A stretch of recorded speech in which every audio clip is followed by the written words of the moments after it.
নারী পুরুষ সবাই আনন্দে মেতেছে বাবা। শুধু তাই নয়, গায়ে গায়ে গায়ে গায়ে স্টেজ তৈরি হয়েছে, লাইটিং হয়েছে বাবা।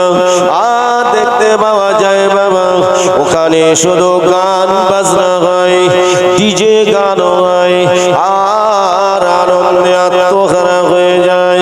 বলুন মুসলমান, এটা কি ঈদ পালন হলো?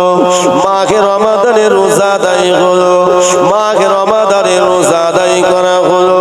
তাহলে এখানে বুঝতে হবে, আমি রোজা আদায় করেছি, এখন আমার মন থেকে খারাপি নোংরামি সরাতে পারি নাই, শরীয়ত বিরোধী কাজগুলো আমি আপনি দূরে ফেলে দিতে পারি নাই। মাঘে রমাদান মাস বিদায় হয়েছে, আল্লাহ দরবারে রোনাজারি করে কাঁদতে হবে, আল্লাহ পাকের দরবারে কাঁদতে হবে। আল্লাহ, আমি যে আপনার হুকুমগুলো আদায় করলাম, একটি মাস যে রোজা আদায় করলাম, এর জন্যই তো আপনি দান করেছেন, ঠিক না? ও আমার আল্লাহ, আপনি যদি আমার রোজাগুলো কবুল না করেন, আল্লাহ আপনি আমার রোজা, আমার নামাজ, আমার দান সাদকা যাকাত ফিতরা যদি কবুল না করেন আল্লাহ, তাহলে তো আমার জন্য ঈদ হবে না। কেননা দুনিয়ায় রং তামাশার জায়গা নয়, মুমিনদের জন্য দুনিয়াটা হলো সাধনার জায়গা। মুমিন মুমিনাদের জন্য দুনিয়াটা হলো সাধনার জায়গা। নাম মাত্র দুনিয়ায় আছে, কিন্তু মনটা পড়ে থাকবে আখিরাতের দিকে, মনটা পড়ে থাকবে আল্লাহ এবং আল্লাহর রাসূলের দিকে।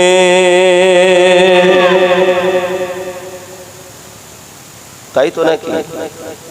আর আমাদের এলাকায় তো প্রায় ঈদের দিন একদিন, দুদিন, 3 দিন, 4 দিন পর্যন্ত কত রকম খেলা হচ্ছে, যেটা অন্য কওমদের রীতিনীতি, ঠিক না?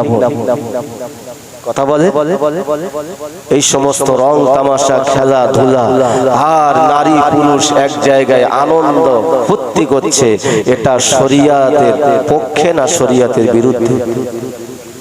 শরিয়তের বিরুদ্ধে। মানে কি হচ্ছে?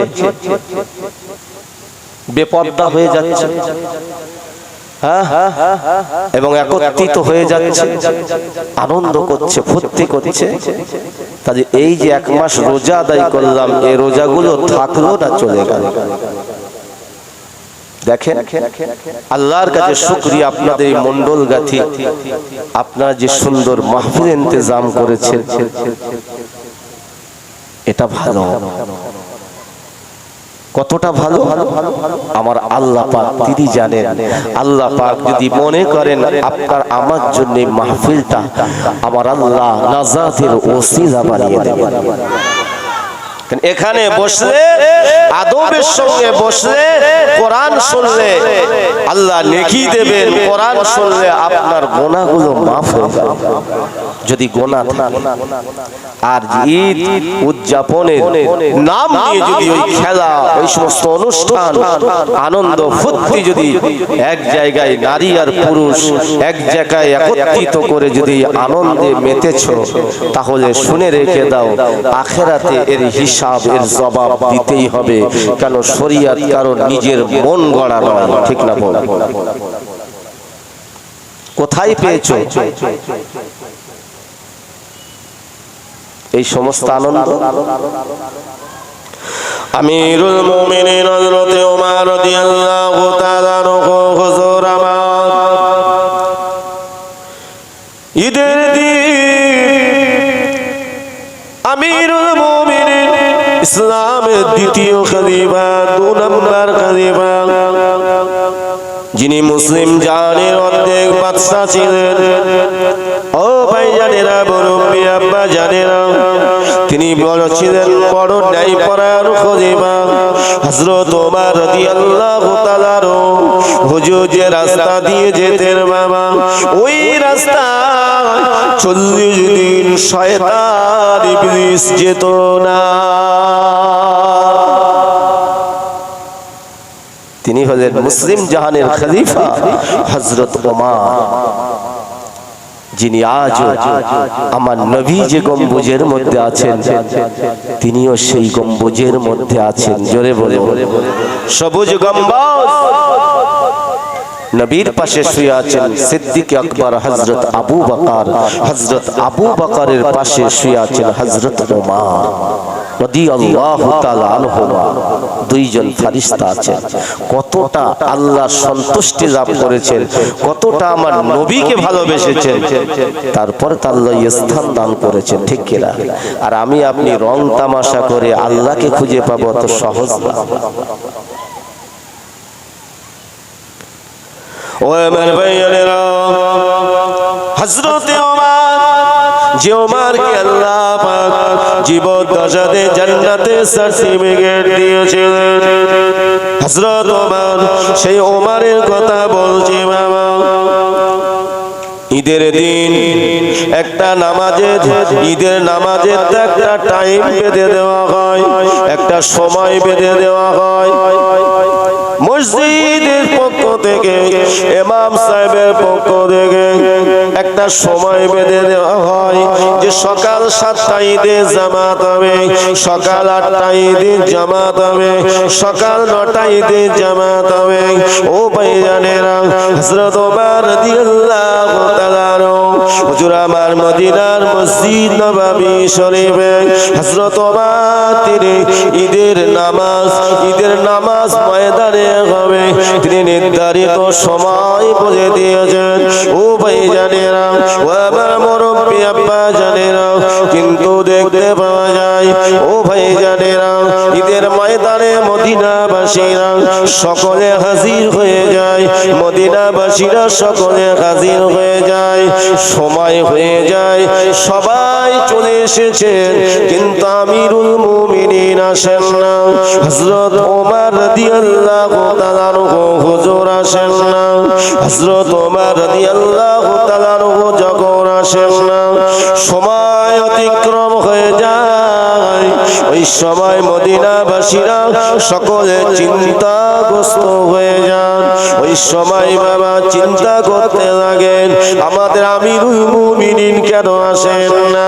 মদিনার মসজিদ নববী শরীফের ইমাম কেন আসেন না? হযরতে ওমর কেন আসেন না? হযরত ওমরের কি শরীর খারাপ হলো নাকি?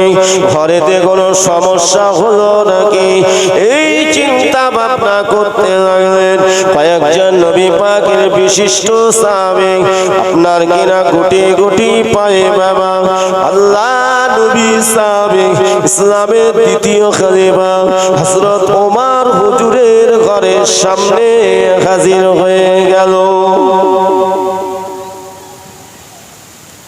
তানারা ঈদ করেছেন, আমরাও ঈদ করছি।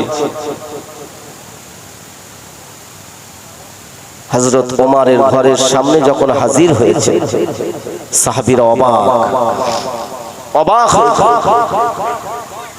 হযরত ওমর রাদিয়াল্লাহু তাআলা আনহু তিনি তো খলিফা ছিলেন, বাদশা ছিলেন, তানার ঘর বাড়ি বিল্ডিং বালাখানা কি রাজপ্রাসাদ ছিল নাকি? বলে কুড়ে ঘর ছিল। জোরে বলুন সুবহানাল্লাহ। তিনি এমন একজন খলিফা, এমন একজন বাদশা ছিলেন, হযরত ওমর রাদিয়াল্লাহু তাআলা আনহু কোন গাইডের প্রয়োজন, দুনিয়ার কোন গাইডের প্রয়োজন হতো না। তিনি যেখানে সেখানে তিনি একাকিনী চলে যেতেন। জোরে বলুন কেন? তিনি তো আমার আল্লাহর রাস্তায় পরিপূর্ণ ছিলেন, আল্লাহর রাস্তায় পরিপূর্ণ ছিলেন। হযরত ওমর রাদিয়াল্লাহু তাআলা ঘরের ভিতরে বসে বসে, ও ভাইয়েরা, হযরত ওমর তিনি কাঁদতে থাকেন। আল্লাহ নবী সাহাবীরা শুনতে পান আমিরুল মুমিনিন হুজুর কাঁদতে লেগেছেন। হযরত ওমরের ঘরের দরওয়াজার বাইরে সকলে দাঁড়িয়ে দাঁড়িয়ে হযরত ওমর হুজুরের কান্নার আওয়াজ শুনতে পান। ওই সময় বাবা হযরত ওমর হুজুর আমার আল্লাহ পাকের দরবারে কাঁদছেন, রোনাজারি করে কাঁদতে থাকেন। এত কান্না কাঁদছেন, আল্লাহ দরবারে এত কান্না কাঁদছেন, হুজুরে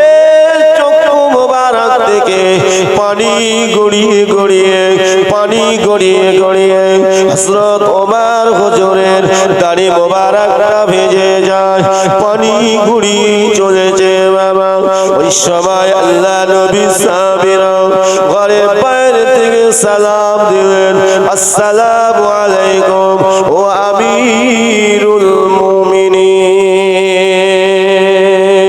হুজুরকে সালাম দিয়ে বলেছিলেন, হুজুর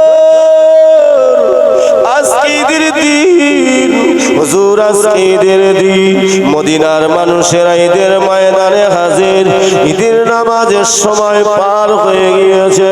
হুজুর আপনার এমন কি হলো? হুজুর আপনি কি জানেন না আজকে ঈদের দিন আপনি ঘরের ভিতরে বসে বসে আপনি কেন রোনাজারি করে কাঁদতে লাগেন? ওই সময় হযরত ওমর হুজুর আমার দোয়া শেষ করে দিয়ে হযরত ওমর হুজুর আমার মদিনাবাসীদের বলেছিলেন, আল্লাহ নবী সাহাবীদেরকে বলেছিলেন, ও আল্লাহ নবী সাহাবীরা, ও মদিনার মানুষেরা, আমি ওমর আজকে ঈদের দিন আমি ওমর কেন কাঁদতে লেগেছি? আজকে তোমাদের ঈদের দিন, আজ আমার ঈদের দিন এখনো আসে নাই। আমি ওমর আমি যে আল্লাহর হুকুম যে রোজা আদায় করেছে, আমি যে আল্লাহর হুকুম রোজাগুলো আদায় করেছি, আল্লাহর ইবাদত বন্দেগি করেছি, আমার আল্লাহ কি কবুল করেছেন আমি এখনো সেভাবে খবর পাই না। আমি ওমর এখনো বুঝতে পারি না। তাই আমি ওমর আমার আল্লাহর দরবারে কাঁদতে লেগেছি।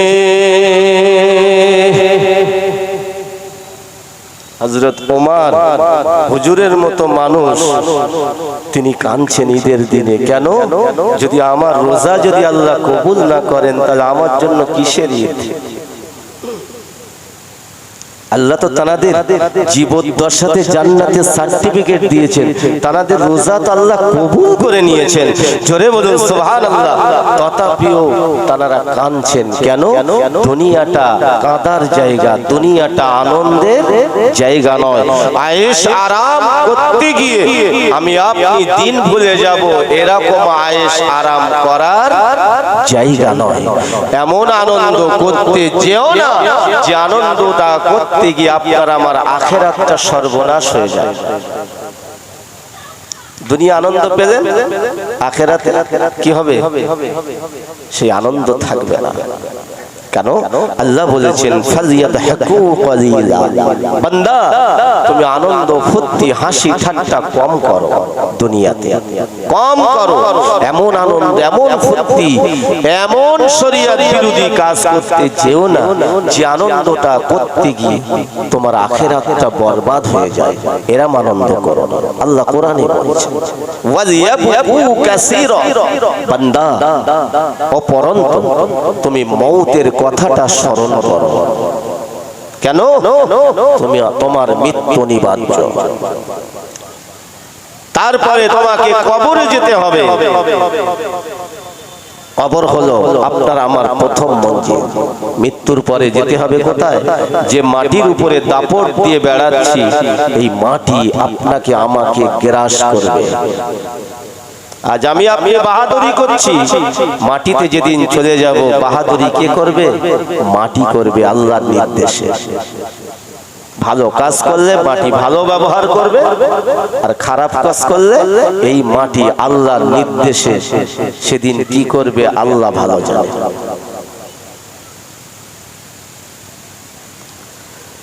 তাই আমার আল্লাহ বলেন ওয়ালিয়াবকু কাসীরা, এ বান্দা বান্দিরে তুমি দুনিয়া জমিনে আমি আল্লাহ তোমাকে জানিয়ে দিলাম, তুমি মউতের কথা স্মরণ করো, কবরের কথা স্মরণ করো, হাসরে মিজানে পুলসিরাতের কথা, আযাবে ভয়ঙ্কর জাহান্নামের আযাবের কথা স্মরণ করে ওয়ালিয়াবকু কাসীরা, চোখের পানি জড়াও, চোখের পানি জড়াও, চোখের পানি জড়াও। আল্লাহ পাক আল্লাহ তাআলা জানিয়ে দেন ওই চোখের পানিটা যেন আমার ভয়ে যেন হয়, ওই চোখের পানিটা যেন আমি আল্লাহ আমার ভয়ে যেন হয়।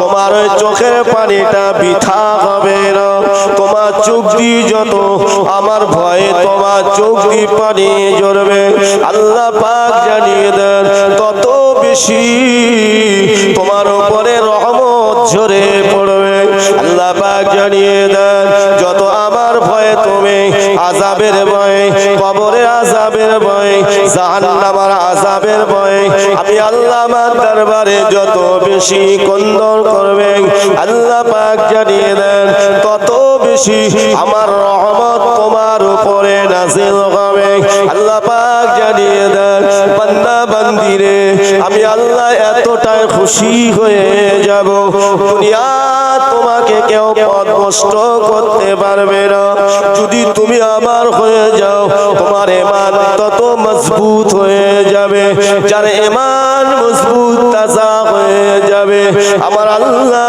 পাক জানিয়ে দেন আমার আল্লাহ পাক জানিয়ে দেন যে আমি অবশ্যই আখিরাতে তার দায়িত্ব নেব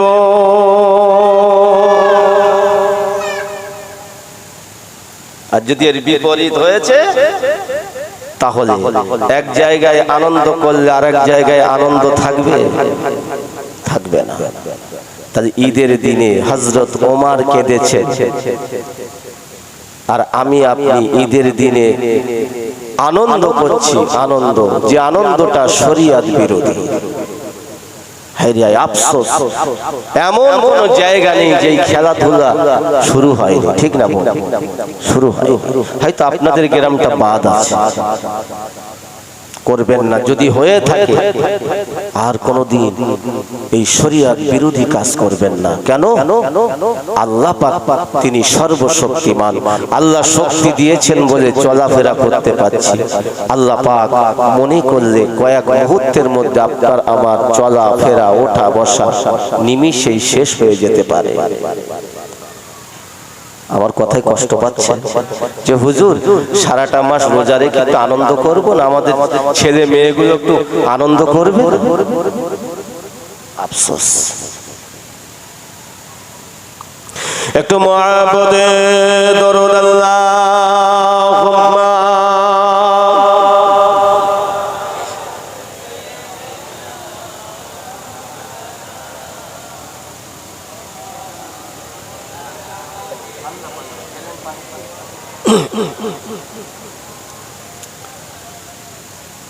শানে মুহাম্মদ শাহে মদিনা এলো এ ত্রিভুবনে নবী কামলিওয়ালা শানে মুহাম্মদ শাহে মদিনা এলো এ ত্রিভুবনে নবী কামলিওয়ালা আল্লাহু আকবার মহব্বতে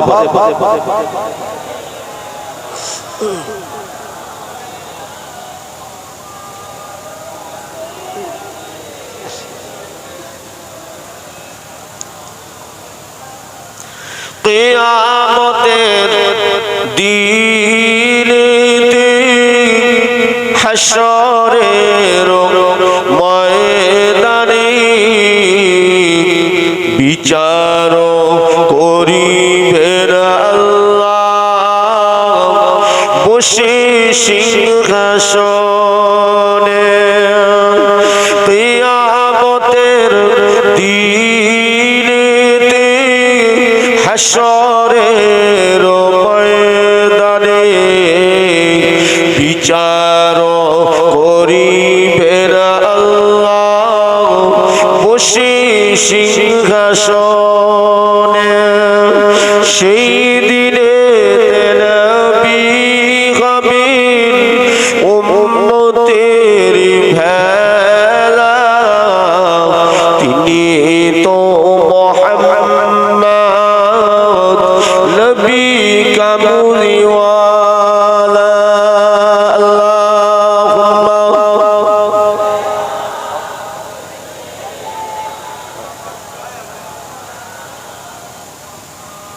ঠিক আছে বসে।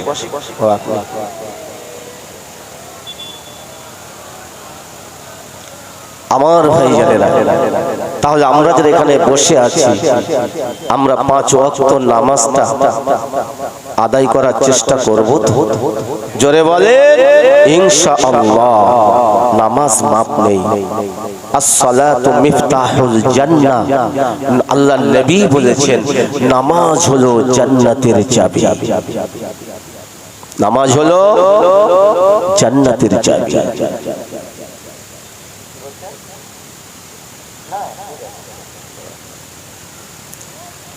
আল্লাহর নবী বলেছেন। তাহলে আমি আপনি রোজা আদায় করেছি, তাহলে রোজাদারের ভিতরে নামাজ কাজা থাকতে পারেন, এটাই আমার বলার উদ্দেশ্য। মসজিদে সময় হয়ে গেলে নামাজটা আদায় করবেন। মায়েরা বোনেরা, নামাজটা সময়ের সাথে সাথে আদায় করবেন। নিজেদের বাচ্চাগুলোকে ইলমে দ্বীন কোরআন শিক্ষা দেবেন। কোরআন শিক্ষা দেবেন, নইলে কিন্তু বাঁচার রাস্তা নেই, মনে রাখবেন। কোরআন থেকে যদি আপনার বাচ্চাকে বঞ্চিত করেছেন, তাহলে কিন্তু বড় বিপদ আছে। নিজে নামাজ পড়ে কবরে গিয়ে রেহাই নেই।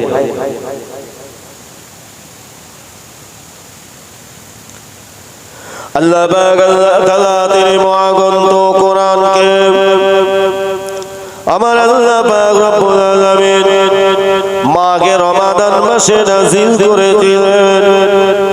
ও ভাইজানেরা, শাহরু রমাদানাল্লাযী উনজিলা ফীহিল কুরআন, আল্লাহ পাক জানিয়ে দিলেন যে রমাদান মাসে, রমজানকে রমাদান মাসে আমি কোরআনকে নাযিল করেছি। হুদাল লিন-নাস ওয়া বাইয়িনাতিন মিনাল হুদা ওয়াল ফুরকান। আল্লাহ পাক জানিয়ে দেন, আল্লাহ পাক জানিয়ে দেন, হে আমার বান্দা বান্দীরা শুনে রেখে দাও, আমি আমার কোরআনকে সমস্ত মানব জাতির হেদায়াতের রাস্তা স্বরূপ আমার মহাগ্রন্থ কোরআনকে নাযিল করেছি।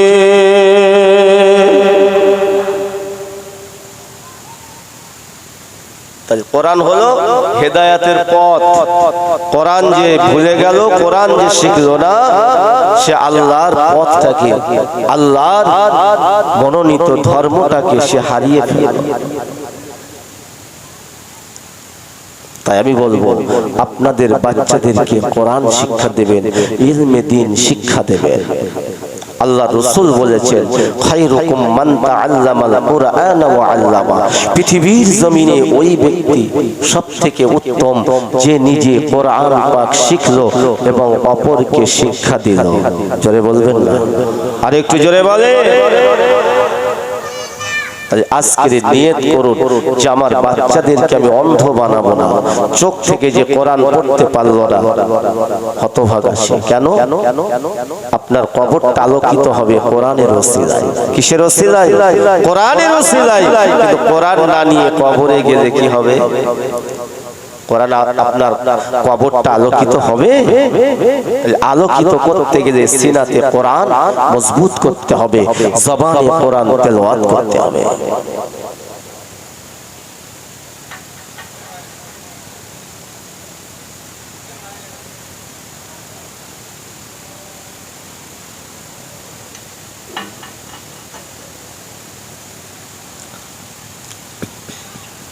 কোরআন পাকের মধ্যে আমার আল্লাহ পাক আল্লাহ তাআলা জানিয়ে দিয়েছেন, ওয়ারাতিলিল কুরআনা তারতিলা।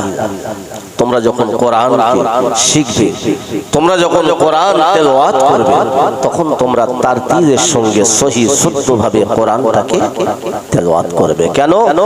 যালিকাল কিতাবু লা রাইবা ফি। আল্লাহ বলছেন এই কিতাব, কোন কিতাব? আল্লাহর মহাগ্রন্থ কিতাব। আল্লাহ বলছেন কোনো সন্দেহ নাই। ভুল তো দূরের কথা, সন্দেহ করা যাবে না। তারপরে আল্লাহ বলছেন হুদাল্লিল মুত্তাকিন। যদি তোমরা আমার কোরআনকে আঁকড়ে ধরো, অবশ্যই তোমরা মুত্তাকি হয়ে যাবে। মুত্তাকিদের দলভুক্ত আমি তোমাদেরকে বানিয়ে নেব। ভাইয়ানেরা, মুরব্বি, আব্বা জানেরা, একটু নিজেরা চিন্তা করুন, আল্লাহকে ভয় করুন। পৃথিবীর জমিনে বাবা আমি আপনি বিদায় হয়ে যাব, এই পৃথিবীর জমিনে কেউ থাকবো না।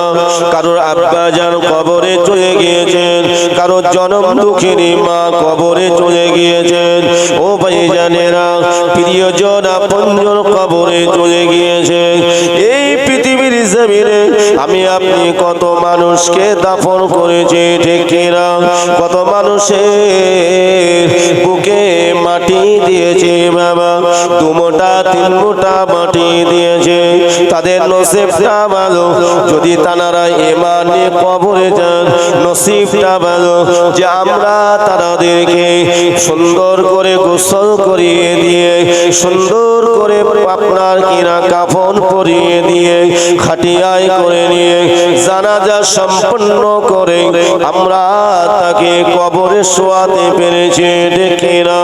ও ভাইয়ারা, আমাদের নসিবেটা হবে কি তাও বলতে পারবো না।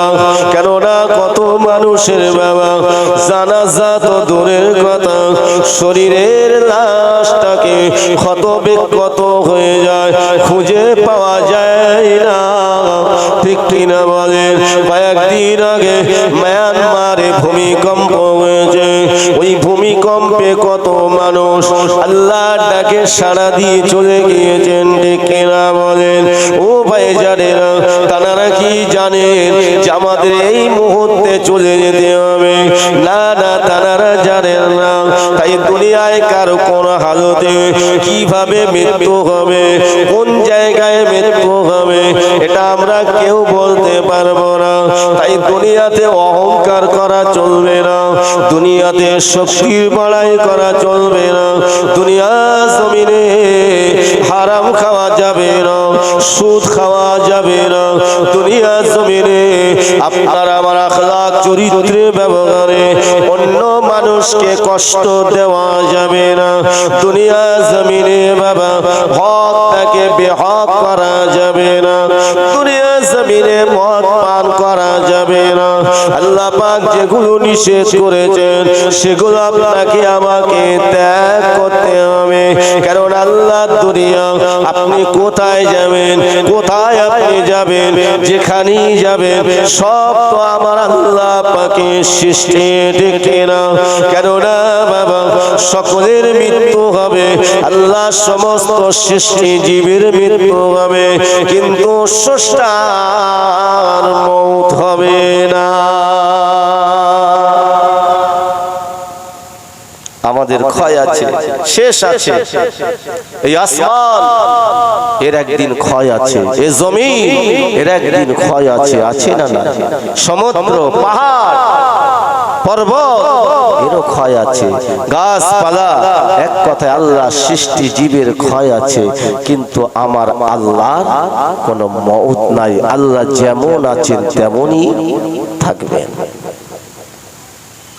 কেননা আল্লাহ পাক কোরআন পাকের মধ্যে জানিয়ে দিয়েছেন, আল্লাহু লা ইলাহা ইল্লা হুয়াল হাইয়ুল কাইয়্যুম লা তাখুযুহু সিনাতুন ওয়া লা নাওম লাহু মা ফিস সামাওয়াতি ওয়া মা ফিল আরদ মান যাল্লাযী ইয়াশফা'ু ইনদাহু ইল্লা বিইذনিহি ইয়া'লামু মা بين أيديهم وما خلفهم ولا يحيطون بشيء من علمه إلا بما شاء وسع كرسيه السماوات والأرض ولا يؤوده حفظهما وهو العلي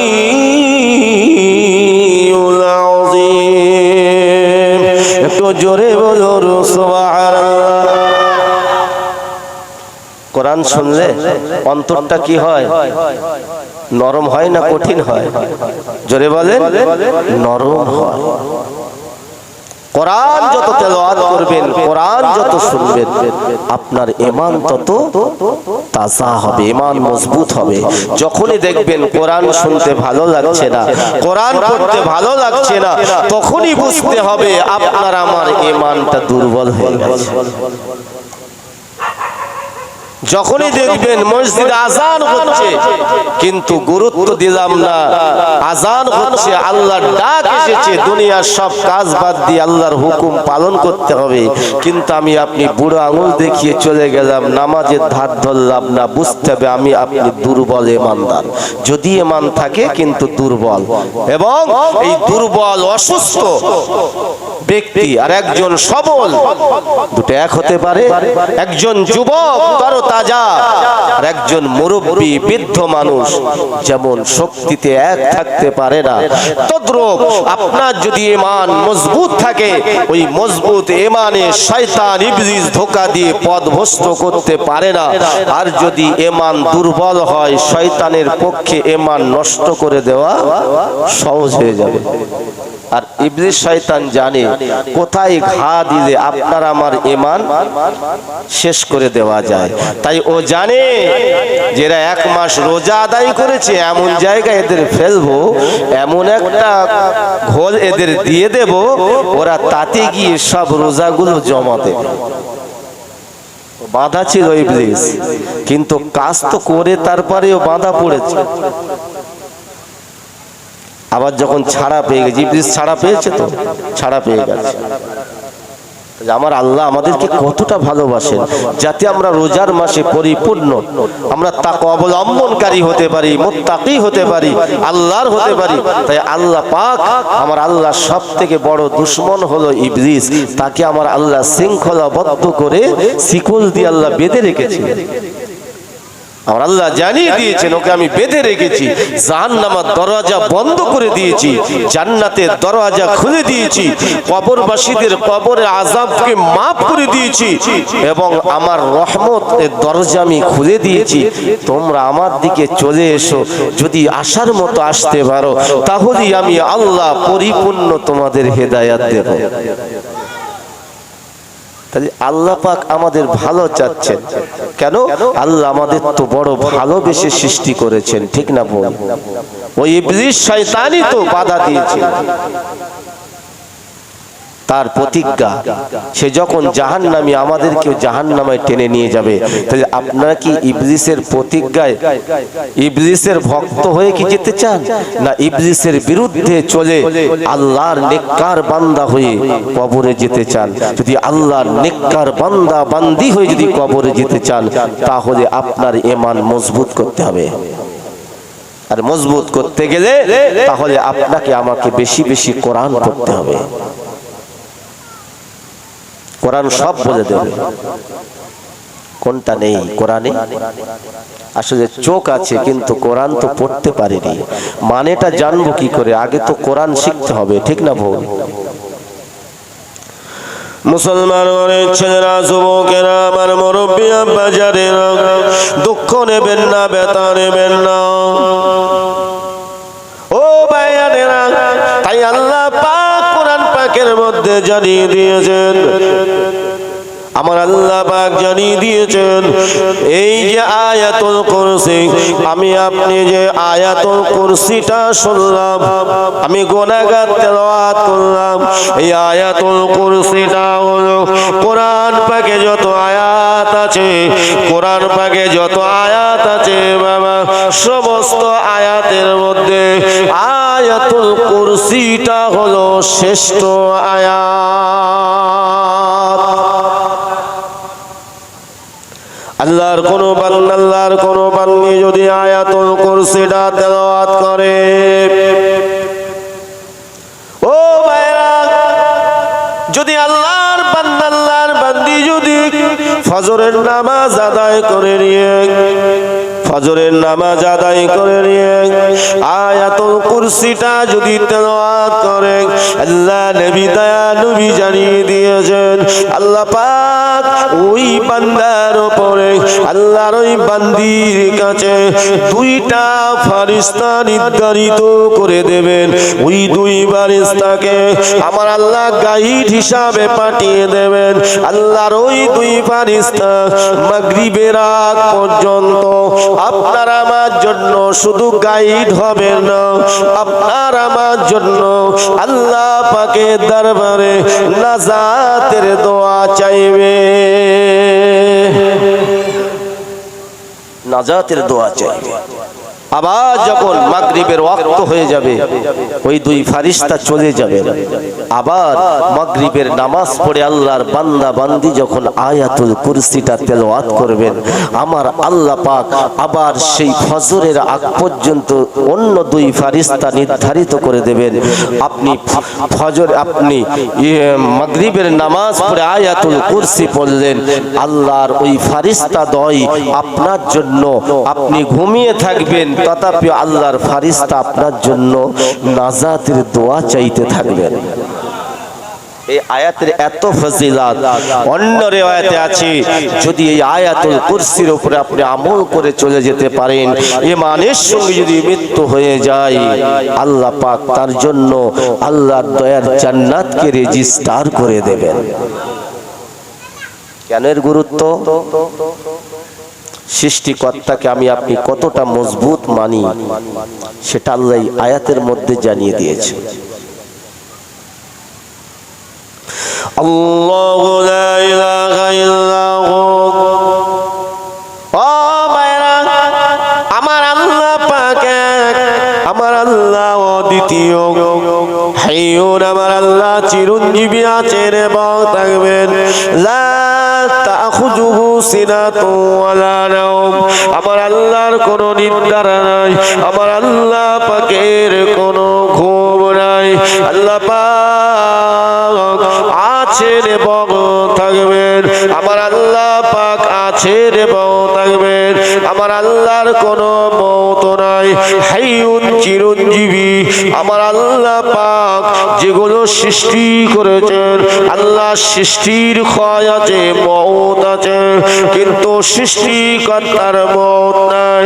আমি আপনি যখন এটাকে স্বীকার করে নেব, আমি আপনি যখন আল্লাহর এই দুনিয়া আসমানের মালিক যে আল্লাহ, লাহু মা ফিস সামাওয়াতি ওয়া মা ফিল আরদ, এই আসমান বলেন জমিন বলেন সব কিছুর মালিক আল্লাহ, এটা যখন আমি আপনি দৈনন্দিন স্বীকার করে নিয়েছে যে আমার আল্লাহ এক, আমার আল্লাহ অদ্বিতীয়, আমার আল্লাহ অত্যন্ত খুশি হয়ে যায়।